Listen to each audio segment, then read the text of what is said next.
Dalam dunia anime, khususnya genre shonen, hubungan antara cikgu dan pelajar bukan sekadar ajar teknik lepas tu habis. Selalunya hubungan ini jadi antara elemen paling kuat dalam sesebuah cerita. Kita selalu nampak watak utama yang memang dah berbakat dari awal, tapi bila dia stuck atau capai limit, akan ada seorang sensei muncul untuk unlock potensi sebenar dia. Dari situ bukan saja kekuatan fizikal berkembang, tapi emosi, mental dan prinsip hidup pun ikut berubah. Salah satu contoh menarik datang daripada My Hero Academia melalui hubungan antara Shota Aizawa dan Izuku Midoriya. Awalnya memang nampak macam tak ngam langsung. Aizawa jenis tegas dan realistik, manakala Midoriya agak gopoh dan kurang kawal kuasa dia. Tapi lama-kelamaan, dua-dua mula faham antara satu sama lain. Aizawa nampak potensi sebenar Deku dan Deku pula belajar untuk percaya pada kekuatan gurunya. Dari tak percaya langsung, akhirnya jadi hubungan yang penuh kepercayaan. Kalau kita pergi ke dunia Dragon Ball, hubungan antara Whis dan Son Goku memang lain macam.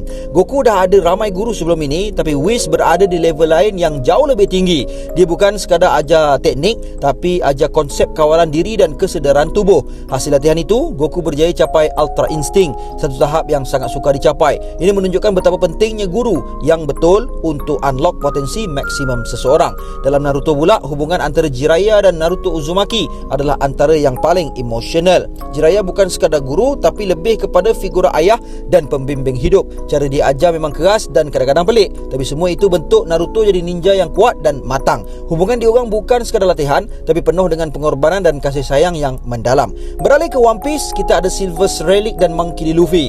Luffy jenis degil dan suka buat benda ikut kepala sendiri, jadi bukan mudah nak ajar dia. Tapi Relic berjaya gunakan pendekatan sabar dan berdisiplin untuk ajar konsep haki.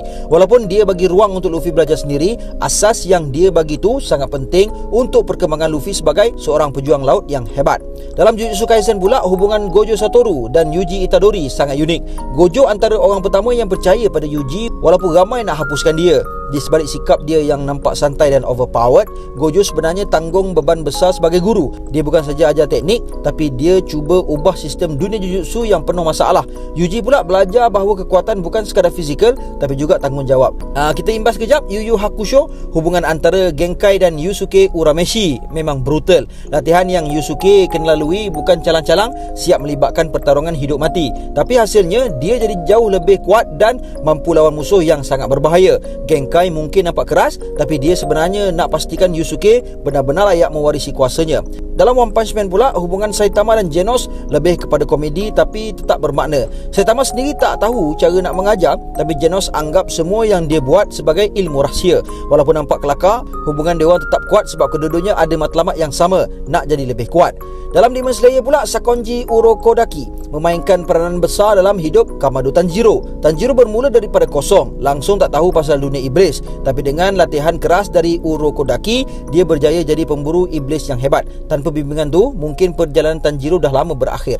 Akhir sekali, dalam Assassination Classroom, hubungan Koro Sensei dan Nagisa Shiota sangat unik. Koro Sensei bukan saja kuat, tapi juga guru yang sangat memahami pelajarnya. Nagisa yang nampak lemah sebenarnya jadi antara pembunuh paling berbakat hasil didikan dia. Di sini kita nampak bagaimana seseorang guru boleh ubah keseluruhan hidup pelajarnya. Kesimpulannya, hubungan sensei dan pelajar dalam anime shonen bukan sekadar latihan biasa. Ia adalah perjalanan penuh cabaran, emosi dan perkembangan diri. Dari situ kita belajar bahawa kekuatan sebenar bukan datang dari diri sendiri sahaja, tapi juga dari orang yang membimbing kita sepanjang jalan.